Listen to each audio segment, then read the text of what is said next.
Today's episode is brought to you by Canby Foursquare Church. Since 1978, a place to grow, connect, and serve. In-person services are back with some restrictions to help ensure everyone stays safe and healthy. For the latest, visit their website at canbyfoursquare.com.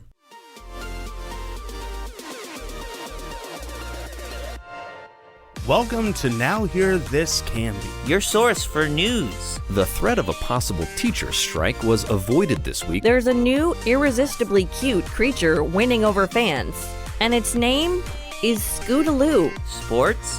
It's like Lucy in the football. You want to kick a field goal, if they take it away from you. We had to learn how to win. Goal can't be in the last second of the game! And interesting conversations. Because I'm one of the strongest girls ever, and I know that for a fact. I just really enjoy writing gossip as if I was a bear. With an old maid daughter that make the best moonshine in the coast. And if it would have hit me in the face, I think I would have died. I really do. I guarantee you would have died, man. Are you kidding me?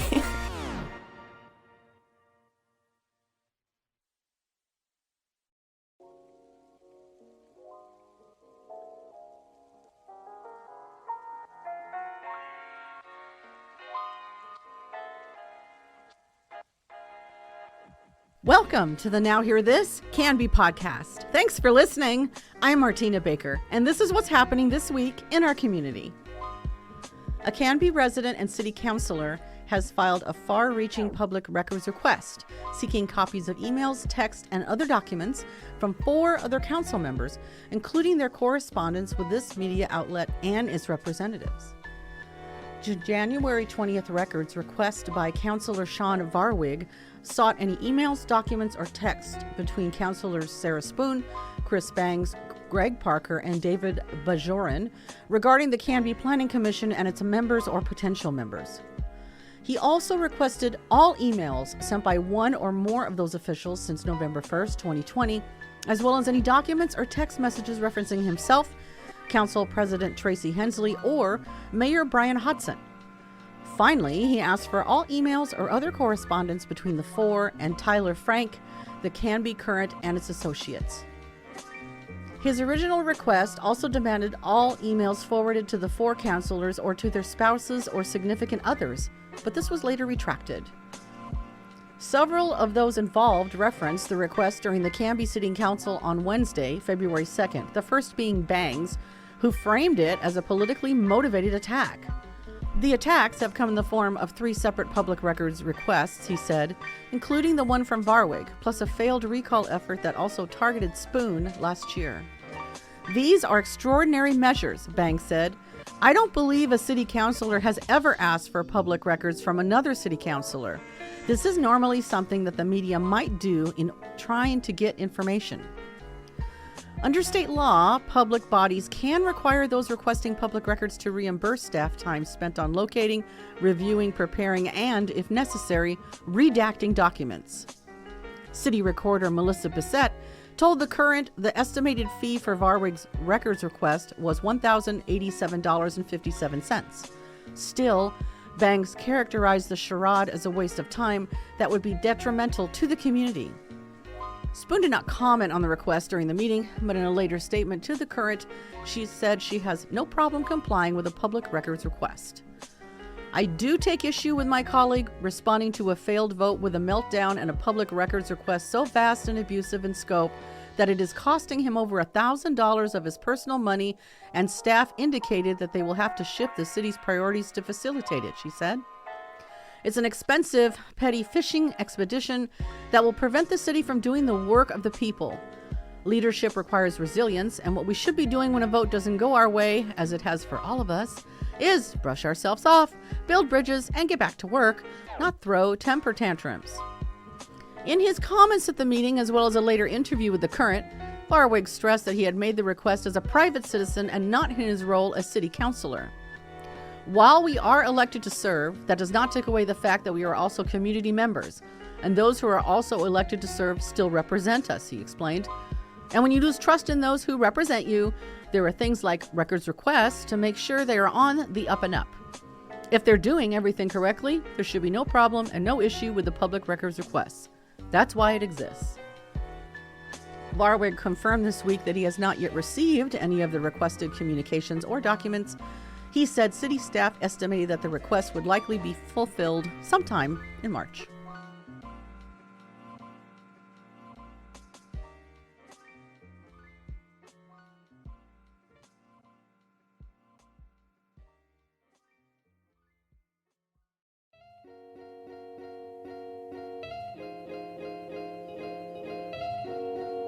Tucked away in the midst of the year's biggest professional football game is a glance of a Canby native and his musical friends. Brian Smith, known musically as B. Appleseed, and his band, Elf Freedom, appeared in a Super Bowl commercial for Vrbo, an online marketplace for vacation rentals. About 15 seconds into the advertisement, the camera pans across a living room, and there, Smith and his bandmates are having a little jam session. It's a little bit more exposure than a blink and you might miss it moment, and certainly thrilled Appleseed and his band. But here's how it came about. In the middle of December, I got an audition for a Vrbo commercial as a band, Smith said. It was rare that the audition called for the whole band. I convinced my band to meet up and film our little hasty audition beforehand, introducing ourselves and playing a song we made up on the spot to submit at the very last second. The resulting jams that night were amazing. Later that week, Smith said the band got a call back in which they chatted with director Cyril Dunlop from London and a few other people involved in the project from the ad agency Whedon and Kennedy from Portland, as well as the production company, The Corner Shop in Los Angeles, via a Zoom call. After that, we just got lucky that us jamming improvised music in the living room in our small apartment was exactly the vibe they wanted for their diverse cast in a vacation rental mansion in Los Angeles, Smith explained. We knew it might be a commercial that went national, but we had no idea it would end up in the Super Bowl of all places, just 2 months after filming. Smith, or Appleseed, grew up in Canby from the age of 3. He attended Knight Elementary, Ackerman Middle School, and Canby High, graduating in 2008. He has traveled and performed all over the world. He returned to Portland in 2015, then headed to Los Angeles in 2017. The world is a big place, and at the very least, after this whole madness pandemic, I hope this commercial inspires people to travel, reconnect with old friends and loved ones, Smith said, and I hope to do the same next time I'm back in Canby, for it has been far too long.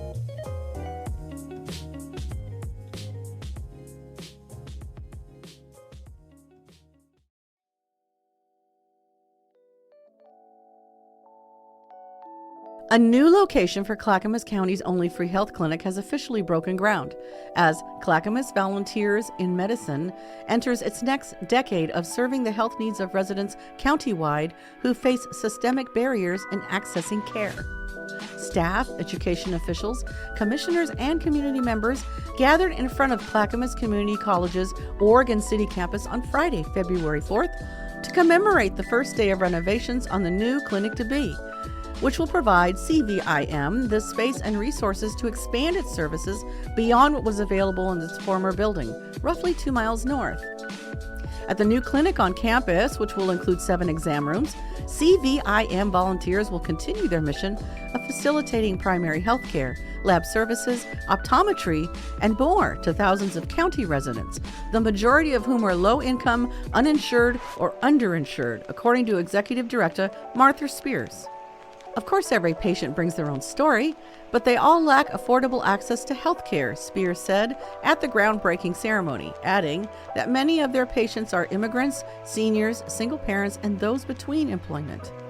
Many work 2 to 3 low-wage jobs to support families, Spears said, adding that their patient base is increasingly housing and food insecure and are disproportionately people of color. The new clinic will be in Claremont Hall at CCC and have 7 exam rooms, office space, work areas, and consultation space. Funding for this $3 million project comes from multiple sources, including a $650,000 Clackamas County Community Development Block Grant and $800,000 in American Rescue Plan Act funding allocated by Representatives Courtney Neron, Mark Meek, and Andrea Salinas. The Hetherington Foundation for Innovation in Education and Healthcare is providing $700,000 in matching funds, and the Collins Foundation is providing $150,000 to fund a full-time nurse practitioner. CVIM is still fundraising for the full amount needed to complete the project and expand service to the community. For more information about Clackamas Volunteers in Medicine or to donate, visit clackamasvim.org.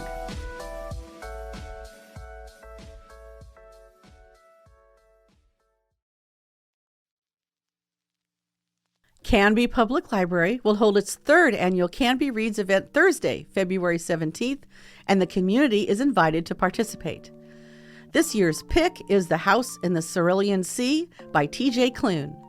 This heartwarming novel explores the importance of acceptance, unconditional love, and respecting the difference of others. The reader will follow social caseworker Linus Baker to a fictional island to examine the welfare of some magical young charges. A community discussion is planned for March 24th. There are a limited number of free copies of the book available at the library and participating businesses beginning February 17th. Each book will contain a reading guide and information on how to join the discussion.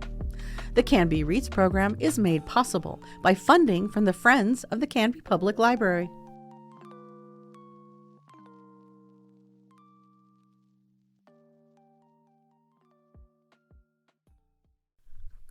Cougar Country hometown sports coverage is brought to you by Reif and Hunsaker PC.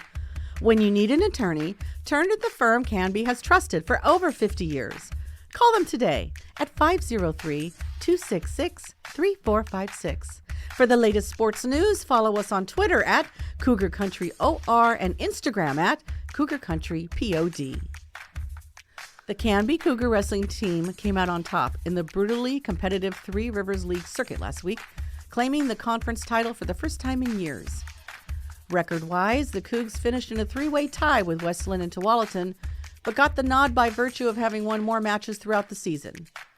All year, the Canby Cougar wrestling squad has blasted past opponents thanks to a deeply talented set of wrestlers. Whether it be Ty Ewers, Matthew Young, or a host of other Cougs, if there's one thing that head coach Jeremy Ensrud has always been able to count on, it's depth. So, when the defending Three Rivers League champ Tualatin and another top 10 team Tigard came to town this past Tuesday and Thursday, it was no surprise to Ensrud or anyone else that Canby's depth would be the deciding factor in dismantling two very talented teams. Canby began the week by making quick work of the Timberwolves, taking down Tualatin 53-15 before besting Tigard 66-12 2 days later. After defeating 21 other teams the week prior at the Bill Geister Invitational, including 5 top 10 teams, the Cougars' confidence is at an all-time high. That confidence showed on Tuesday, where all but 3 Cougars won their match. 6 of Canby's wins were by fall. In total, 10 Cougars were victorious against Tualatin. The fastest pin of the day came from Colin Kennedy, who took down Tualatin's Ryder Jones in a lightning-fast 30 seconds. The other Cougs to win by fall were Matthew Young, 106, Brady Freud, 113, Craig Williams, 120, Ty Ewers, 126, and Jackson Dahman, 170.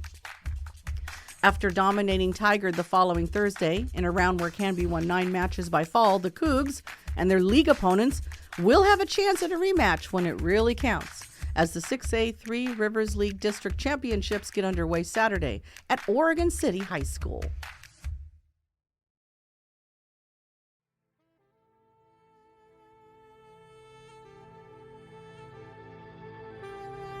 So, Tyler, Valentine's Day is coming up. Oh, yeah. Got any big plans with the missus? Oh, you know it. That's what I thought. A little candlelight, nice dinner. Check and check. Romantic music, Yepers. champagne, and of course, books. Wait, what?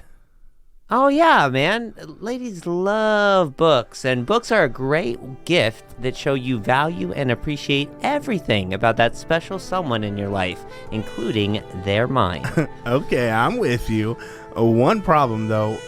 What if I don't know what book she would like? Not to worry, my friend. The Book Nook on North Grant Street in downtown Canby has you covered with their Blind Date with a Book promotion. You just pick out the genre and they take care of the rest, sending you home with your choice of a new or used pre-wrapped hardcover or paperback gem that she or he or they are sure to love. That does sound pretty cool and romantic. Yep. Plus, the Book Nook has a fantastic selection of chocolate, candy, cards, and other gifts for all of your Valentine's needs. And that's not all. If you're in need of a special outing on Valentine's week, look no further than Trivia Night at Wayward Sandwiches Thursday, February 17th. They're partnering with the Book Nook for an evening of romantic literature-themed trivia. Awesome bookish prizes and lots of fun. For all things books and more, check out The Book Nook, 294 Northwest 2nd Avenue, or visit them on Facebook, Instagram, and at booknookcanby.com.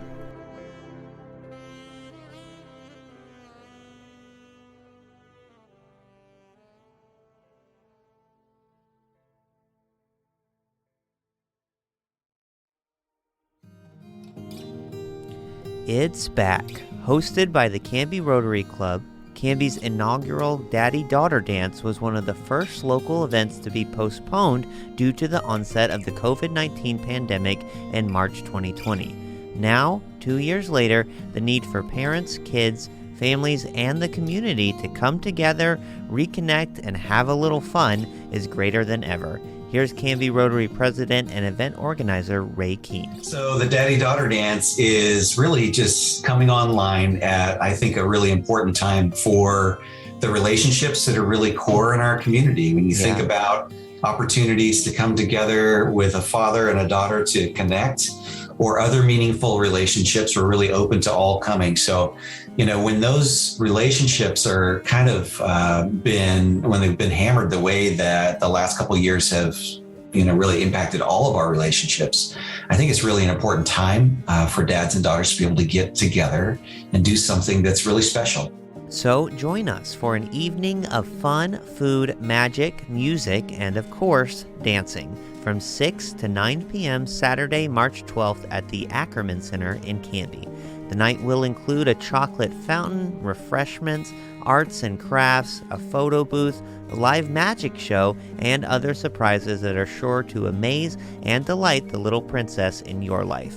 Tickets are $30 per couple and $10 for every additional child, with all proceeds supporting the work of Canby Rotary and its charitable efforts in our community. All are welcome at this fun, friendly, and inclusive event. For tickets or more information, visit canbyrotary.com.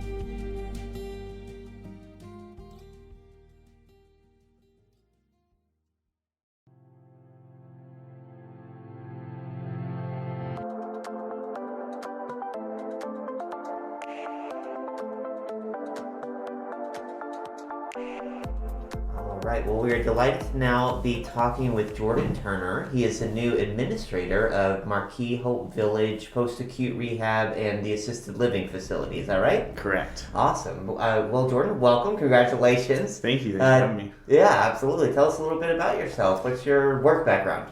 Yeah, so most of my work background has been with Marquis. Yeah. I grew up in Eastern Oregon, in a little town called Hermiston. Oh, cool. And then watermelons. Yes, lots of watermelons. And then I went to Oregon State after high school, and I did an internship my senior year, and that internship was with Marquis.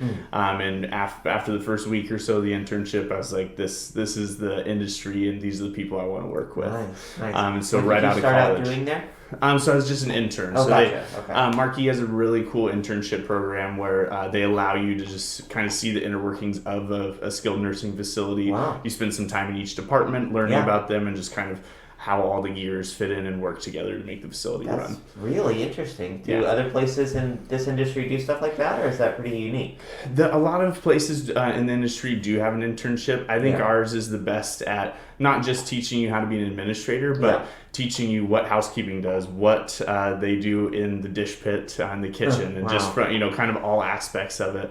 Just because if one department's not firing, it directly impacts the other departments. So I think they have a really good internship program that gives you the full picture. I'd love to hear more just about what appealed to you about this work. We've talked to a couple of folks now at Marquis, and kind of younger folks that have just, like you, it seems, just been really kind of taken with this work, which is maybe to folks that aren't in this field, a bit surprising, that a young person especially would be so interested in working with the elderly and folks who need assisted living services. For sure, yeah. I started in public health and healthcare management with the goal of ending up in a hospital setting, kind of hospital administration. Sure. This I did not give long-term care. On your radar. Nope, not even a little bit. Yeah. And that the internship, to be completely honest, I did it because it was a paid internship, and that most of the healthcare internships aren't paid. But like I said, after that first week, I just it was nothing of what I thought it actually was. Yeah. Where, especially the post-acute rehab, where we get to see people come in a wheelchair and walk out on their own because of the therapy services we're able to provide. Sure. You just don't get to see that. There's such a bad connotations associated with long-term care and nursing homes in general that to kind of see behind that was really amazing. So after that first week, I just knew that I wanted to work here and be around people that were happy to see me every day, and that every single day I was going to come to work and make a difference. And I think that's pretty rare, especially even with talking with my friends. Not everyone gets to make a difference every single day they walk through the door, and I get to. So that was something that really, really appealed to me. So I kind of derailed you, but you did this internship and then went to college after that, or what? Yeah, so the internship, part of the public health program, you have to do an internship at some point during the program. And so my winter term, so the term before I graduated, I just took that term off and just did the internship. And so after the end of the internship, it was just 10 weeks. I told the recruiter, I was like, whatever I need to do to get in with Marquis, I want to. Because with being an administrator, that Marquis doesn't just hire people right into the position. They want you to work your way up through each aspect of the facility, similar to the internship. They want you to have a full understanding of how the department works as you kind of move up before you actually get into the administrator position. So I said, whatever position is going to help me get through that, I want to. And so I got hired to do staffing. So I was doing hiring and doing the schedule management for all CNAs and nurses for our Wilsonville location. Okay, cool. So then from there, I bebopped around to a few different locations. I was actually here 3 years ago to train to get my license to become an administrator. But I've worked for Marquis for about 6 years. So my work experience has really been all Marquis. It's been an amazing journey. Yeah, awesome. What what do you like about this facility specifically here in Canby? Yeah.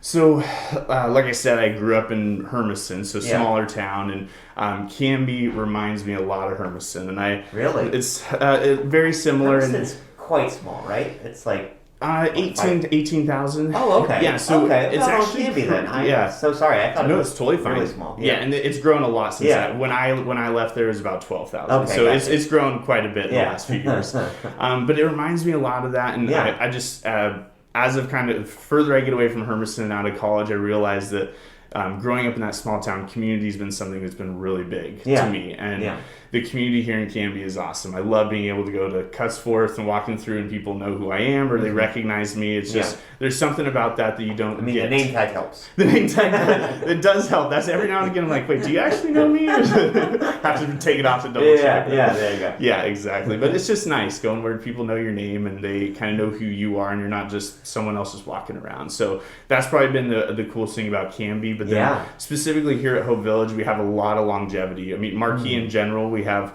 a lot of people that get hired on and work for their entire career. And especially here at Hope Village, there's a lot of longevity within the department heads and the CNAs. So to be around that kind of community is really cool. Yeah. Awesome. When did you start as the administrator here? So this is the beginning of my second week. So it was last Wednesday, or excuse me, last Monday was when I started here officially by myself. But you've been preparing for it for 6 years. Yes, exactly. Pretty interesting. Yeah. And before this, for about half my career with Marquis, I was the administrator at our Oregon City location, which is just one skilled nursing facility. So this is definitely a lot more responsibility, but still kind of in that same vein. So and luckily, like I said, I've been here before and trained with the staff, so there's some familiarity there, and so they kind of know me and I know them. So that's been super helpful. So far?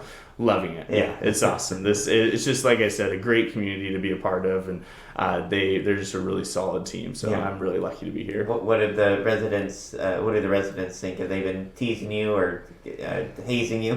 Right, of course, that comes with it. That's all part of it. They definitely like to give me a lot of stuff for being young and that kind of thing. But it's been awesome. There's actually some of the residents were here when I was here 3 years ago, so that's been really fun to reconnect with them. And then also to just with our long-term care community, it's relatively small, so there's even some residents that are here long-term that we've seen for skilled nursing at the Oregon City location. So it's kind of fun being able to come back and hang out with them. And like I had mentioned, I do play guitar and sing. We're going to plan a time to get together and all sing and kind of get to know some more of the residents. So I'm looking forward to some of those. But of course, there's always a little hazing as it comes with it. Right. They send you to get their shawl on the 4th floor. Exactly. Secret elevator that's behind the dumpster. Exactly.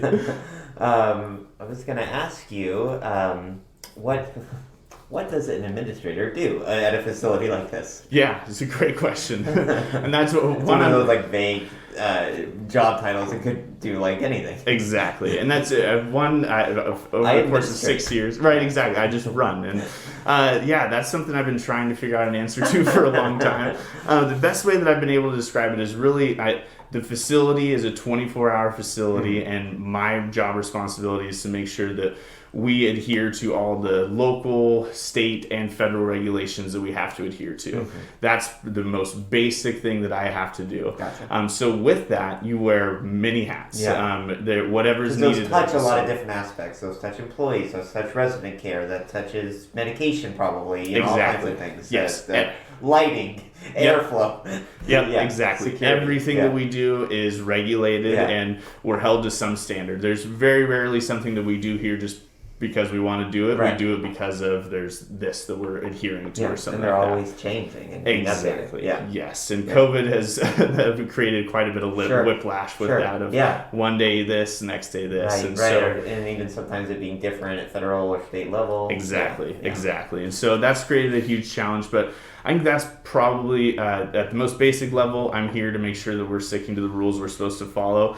But then at the same time, I'm here to just support the staff in making sure we're taking the best possible care of the residents. And that's a big thing in my kind of mantra at every facility I go to is that we're all here for the exact same reason, and that's to take care of the residents. We might do so in varying ways, in different ways, but we're all here for the same thing. And that your job title is your title for your specific responsibilities, but there might be things that come up that are outside of your responsibilities that you need to take care of because that's what's best for the residents. And so that's really the kind of the breadth of my position. I do anything and everything that we need to do to help support the staff or to support the residents and their recovery goals. Like they didn't necessarily tell you in your job description you have to sit down and talk to a podcast guy, but here you are. So. Exactly. In that role, do you personally work with a lot of like agency, folks at other agencies, these regulatory type agencies, or did they or do you have some way of just kind of when the new laws and things change, those sort of get sent to you and you have to kind of parse through that and see how it affects you?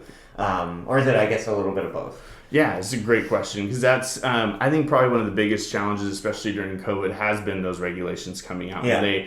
They're very specific, but allow for some kind of gray areas because the federal government making a rule, it has to fit in New York and it also has to fit in Oregon. So they allow for some variability. Luckily, Marquis has a really great support system. So our corporate office, once those things are sent out, they send us kind of a condensed version of, yes, this is the new policy, but here are the kind of key points that are going to help you adhere to this policy. We already have X, Y in place, but you need to do Z to make sure we're adhering to this new issue. Okay. Yeah, so it's a lot, but having the support of our corporate office has been amazing.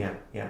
Outside of long-term care, outside of healthcare, and a few other kind of specific industries and areas, there's a real sense we're finally getting to a more positive stage in this pandemic, right? Things are finally loosening up in our state and other states.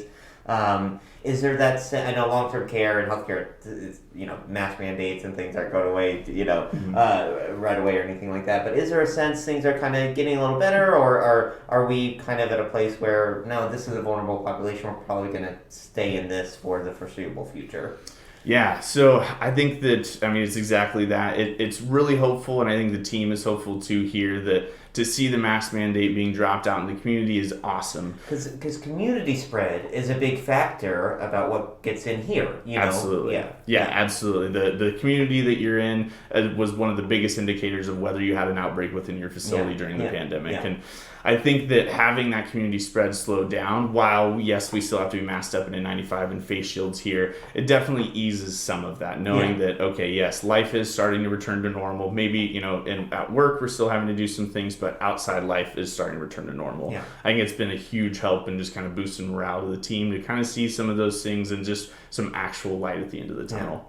And what about in here as far as visitors, activities, things like that? Is that I know that kind of has started to loosen up months ago, but absolutely. And really the visitors have been amazing. That slowly kind of loosened up, and then most recently 2 months or so ago, we've now been able to allow visitors at all times during the facility. So that, the whiplash is hard enough on us as staff members to on this day, off this day kind of thing. But for us to be able to allow visitors to come in has been amazing. Been a huge boost for the residents.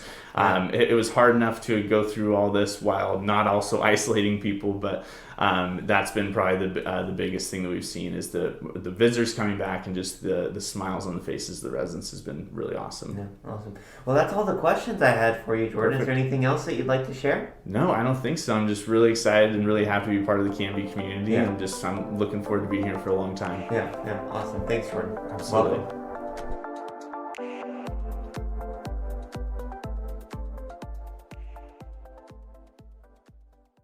Okay, Tyler, I need to tell you about the latest giveaway from Direct Link. Okay. So I know you're not the biggest sports guy. Not at all. But let me paint you a little picture. Portland versus Oklahoma City in the first round of the playoffs. 10 seconds left, all tied up with the series on the line. Damian Lillard is at half court. Paul George in his face. Dame, cool as ice, lets the clock drain down to nothing, then launches this ridiculous bomb from the logo. Nothing but net. And the crowd goes insane. Here, check this out. Lillard, long range three, and it's good! At the buzzer! Damian Lillard! Are you kidding me? Okay, I gotta admit, that's pretty cool.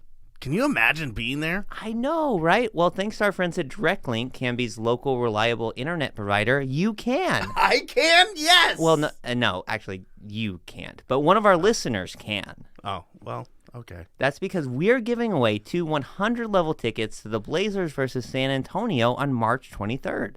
Wait, I don't even know what that is, but that sounds so cool. Level 100 seats? That's right. Only a dozen rows back from the court. This ticket giveaway is exclusively for our podcast listeners and readers, and you can enter to win right now at directlink.coop/canbycurrent.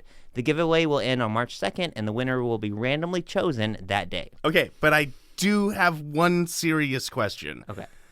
Can I seriously not enter to win these tickets? Okay, well, Tyler, all the rules are on the website. Just visit directlink.coop/canbycurrent, and good luck, everybody. Damian Lillard for 50 points. Good night. Are you a healthcare hero? Do you want to become one? Are you looking for a position where you are valued, your time is your own, and you have ample opportunity for growth? Marquis Companies at Hope Village in Canby, Oregon offers all of that and more. They are currently hiring nurses, caregivers, CNAs, and enrolling students in their free CNA course.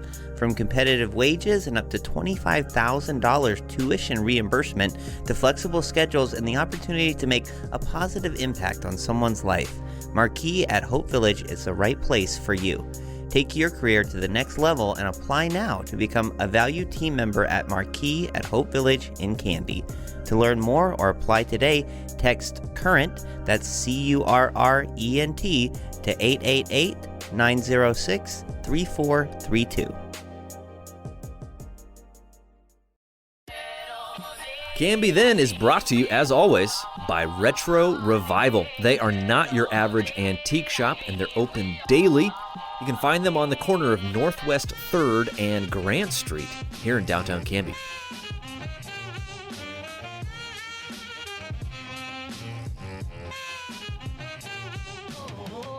Named after one of the most colorful and unique figures of the city's early history, the incomparable teacher, Oregon Trail pioneer, gold prospector, newspaper editor, attorney, politician, farmer, and Supreme Court Justice Aaron Emmons Waite, Waite Park has long been a center of Canby life. I mean, it is literally located pretty much square in the center of town. It's also, in many ways, the city's cultural center, playing host to many of our most popular and well-known events, from Canby Independence Day celebration, once known as General Canby Days, to Light Up the Night, which draws thousands to downtown Canby each year to help ring in the holiday season. The property that would one day become Waite Park was part of the original 1870 plat for the city of Canby, filed 150 years ago. It was originally part of the donation land claim of Canby founding father Philander Lee, who deeded the land for the city's first 24 blocks, which he laid out with the help of his son Albert and a team of oxen. You see, it was once part of the Canby Municipal Code that streets be wide enough to turn around an ox-drawn wagon, and Philander put this to the test back when streets were being measured out. I don't want to tell you how long that old law stayed on the books here in Canby, but suffice to say it was well into the age of the automobile. Anyway, at some point, the land that would become Waite Park became part of the 596 acres of prime farmland acquired by Judge Waite after his legal career ended and he dabbled in realty. He ultimately retired there to work his land until his eventual death on December 12, 1898, at the age of 85. Another part of the judge's land was donated to build the old White School by William Knight, while 40 acres would be bought by a citizens organization in 1908 and later transferred to property of the county. Today we know that little parcel as the Clackamas County Fairgrounds, but that's a story for another time. Before all of that, the land passed to his only surviving son, Charles Nicholas, more commonly known as C.N. Waite. And though Waite Park is named after the judge, it's really his son to whom we owe our thanks that the park ever became what it is today. C.N. Waite was one of the city's first mayors after Canby was incorporated in 1893, serving from 1900 to 1902. He was also the longtime city attorney and, of course, a judge. You can tell exactly how exciting life in Canby was during the early 1920s when this story makes the front page of the local newspaper. That of C.N. Waite seemingly being the only Canby citizen to witness the fall of a meteor on Sunday, July 15th, 1928. Here is the Canby Herald's breathless description of the encounter. He happened to be up late that night, and he was looking out toward the highway, where automobile lights were seen in long strings moving in either direction, when suddenly the whole sky became light as day. Above him, the meteor could be seen tumbling westward. It appeared to fall in the Willamette River, Mr. Waite said, but it probably went down to earth or water hundreds of miles away. A huge, ravenous, blob-like creature invaded the town soon after that. But that, too, is a story for another day. Waite did see the occasional colorful episode as Canby's city attorney, not the least of which was at the time, in 1936, he was called on to referee the question of whether Fire Chief Fred Larson could continue in his service despite not being a naturalized U.S. citizen. City Attorney Waite expressed his opinion that, quote, "there's nothing in the statutes to prevent an alien from holding appointive office," end quote. But Larson's rival, Councilman Peter Horning, was determined to get his vengeance in the long-running political feud. As recounted in the Canby Herald, quote, "carrying out his threat to seek higher authority, Horning searched the city charter and finds that Section 9 provides no person is eligible to hold office in the municipal corporation who, at the time of his election or appointment, is not entitled to the privileges of an elector. Checkmate, Chief." Conceding that, quote, "the city charter is the foundation of all municipal government," Larson tendered his resignation. C.N. Waite himself resigned on July 7th, 1938, and for unknown reasons. He died the following year. But just before his death, he set into motion the first steps in securing the city's first park. Waite Park was at the time occupied by several strange structures, including the Bands Hall, Built in 1912, the band hall was located at the corner of what is now Waite Park. It was owned by the Canby School District and used for graduation, basketball games, and gym classes, while the Canby American Legion Post 122 used the back half of the building. On June 5, 1939, C.N. Waite sent a quitclaim deed to the city of Canby for 7 lots in downtown Canby with an option to purchase the remaining 3 lots in the block from George Cummings for a cool $100 apiece. The deed was not without strings attached, however. To take title to the property, the city had to agree to pay back taxes on the Waite land to the tune of $556. By the 1940s and 50s, the property featured a roller skating rink and baseball diamond, which had lights and seats installed in 1953 just in time for the summer baseball and softball seasons. Wise car owners soon learned not to park around the perimeter when a game was in progress, or at least when a long ball threat was at bat. The park also boasted a Quonset hut, a former Army structure that was surplused after the Second War ended in 1945. It was used as a youth center and then later by a Boy Scout troop number 258. With all this activity, it's remarkable that the block did not officially become a city park until the late 1960s, and it wasn't officially dedicated or named until 1972. Perhaps the city council was still occupied with checking the immigration status of its prospective fire chiefs. The city had razed many of the old buildings to clear way for the park and had acquired a few more lots to fill things out, including gifts from William and Eva Herman and the estate of Daisy Van Mortele. It happened on a clear, beautiful July day when over 150 people turned out to hear then City Attorney Wade P. Bettis dedicated Waite Park, quote, "to all the people of Canby and those of the future, for your enjoyment." According to the Herald, some of those in attendance were from Canby's earliest families, the Lees, the Waites, and the Knights among them. The plat was unveiled by Portland resident Aaron E. Waite, son of C.N. and grandson of the judge. Bettis introduced him to the crowd as the son of the donors of the land on which you now stand. The iconic gazebo was added in 1984, a gift from the Canby Arts Association. Its use for the Slice of Summer concert series and many other musical events throughout the year recalls the earlier days of band concerts in the city's first park. Oh, what the heck is that weird rock on Knightsbridge Road? Could it be the meteor Charles Waite saw all those years ago? Spoiler alert, no, it's not. But we'll tell you all about it and what it really means next time on Canby Then.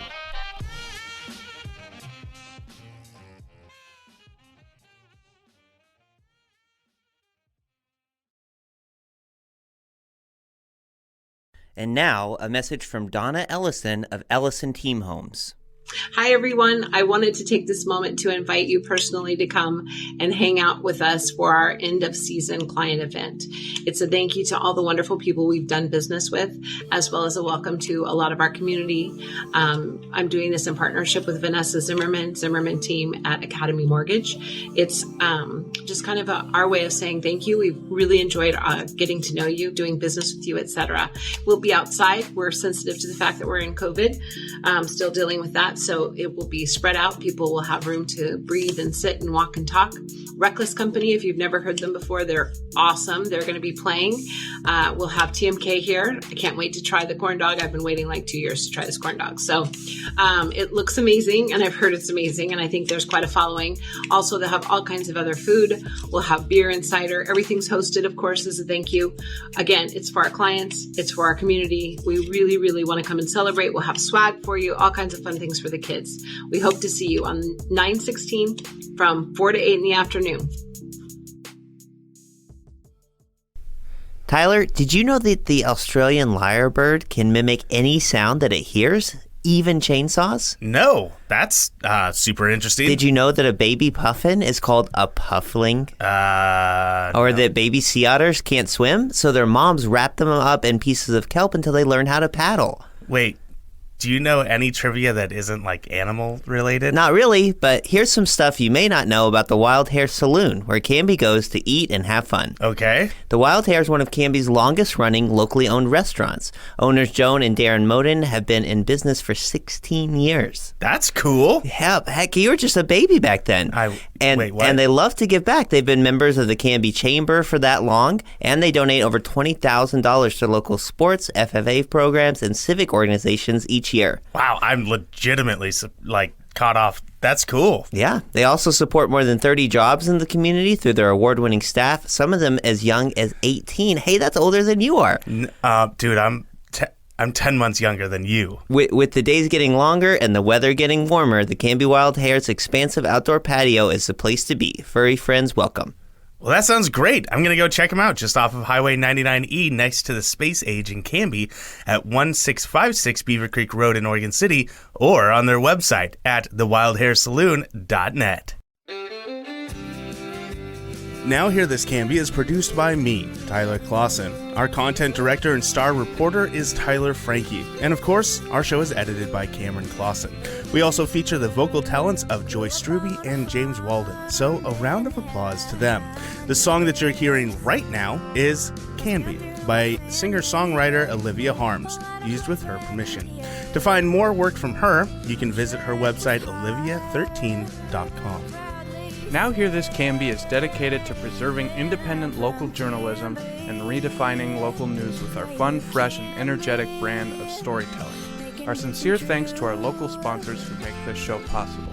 Please show your appreciation by supporting the small businesses who support us. The production of Now Hear This Studios, Canby's locally owned full-service audio, video, and media production company.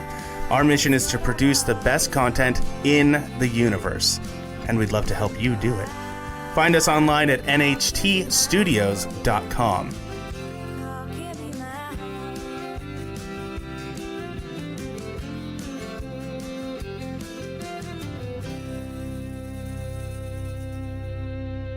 I will take a motion to adjourn. I just moved it. I didn't even ask for it, though.